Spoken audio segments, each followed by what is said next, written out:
నమస్తే మిత్రులారా, నేను మీ శ్రీనివాస్ చౌహాన్ అడ్వకేట్. మిత్రులారా, ఏదైనా ఒక డాక్యుమెంట్లో ఏవైనా అక్షరాలు, పదాలు, పేర్లు, సర్వే నెంబర్లు ఏదైనా ఒక అంశం తప్పు దొర్లితే దాన్ని సవరణ కోరుతూ మనం న్యాయస్థానంలో కేసు ఫైలు చేయవచ్చా?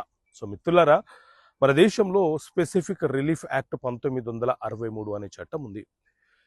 ఇందులోని సెక్షన్ 26 ఏం చెప్తుంది అని అంటే, ఏదైనా ఒక డాక్యుమెంట్లో అది సేల్ డీడ్ కావచ్చు లేదా ఏ ఇతర డాక్యుమెంట్ అయినా కావచ్చు, ఆ డాక్యుమెంట్లో ఉద్దేశపూర్వకంగానో లేకపోతే టైపికల్ మిస్టేక్ వలనో పొరపాటు వలనో ఏదైనా ఒక తప్పు దొర్లితే ఆ తప్పును సవరించమని మనం న్యాయస్థానంలో రెక్టిఫికేషన్ ఆఫ్ ఇన్స్ట్రుమెంట్ కింద కేసు ఫైలు చేసుకునే అవకాశం మనకు ఉంటుంది.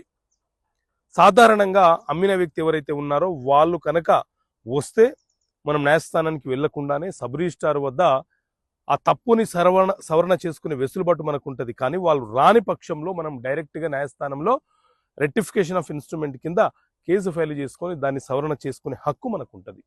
ఓకే మిత్రులారా, థ్యాంక్ యూ. జై హింద్.